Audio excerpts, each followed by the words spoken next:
Diyarım tor bekti. Rahmat. Bugün mening onam bege kelemedi.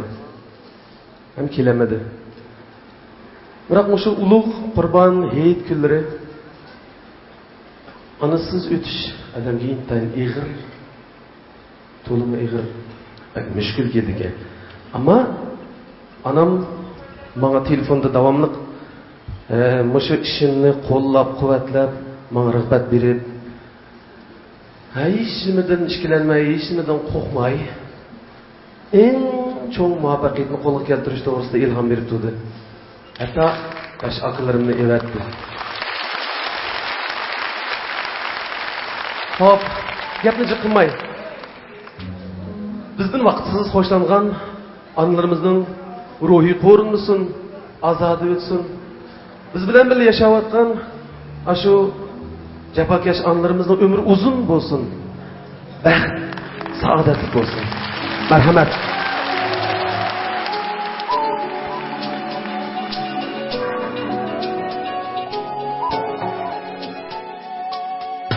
Her zaman yanımda dursiz, anacanım, anacan. Siz hayat canımda dursiz, anacanım, anacan. Her zaman yanımda dursiz, anacanım, anacan. Siz hayat canımda dursiz, anacanım, anacan. Bakımın dünyada daim sizni ko'zingiz bilan. Bakımın dünyada daim sizni ko'zingiz bilan. Yani vicdanımda dursiz, anacanım, anacan. Siz yanımda dursiz, anacanım, anacan. Her zaman yanımda dursiz, anacanım, anacan. Siz hayat canımda dursiz, anacanım, anacan.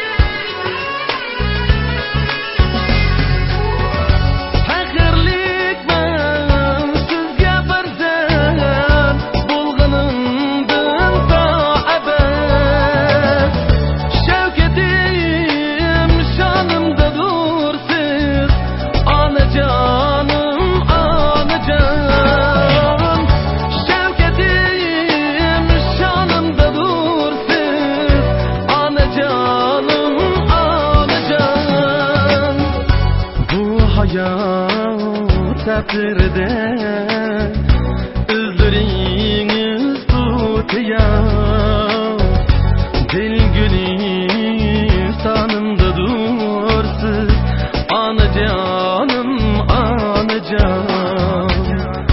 Dert araşamımda köygen, anacanım, anacan. Muhabbet ki hayat bahş ettiniz. Siz biri mihri muhabbet ki hayat bahş ettiniz. Var hem yokumda daim, anacanım, anacan. Siz hayat canımda dursiz, anacanım, anacan. Her zaman yanımda dursiz, anacanım, anacan. Şevketi şanımda dursiz. Anacanım, anacan, yani vicdanımda dursiz. Anacanım, anacan, her zaman yanımda dursiz. Anacanım, anacan.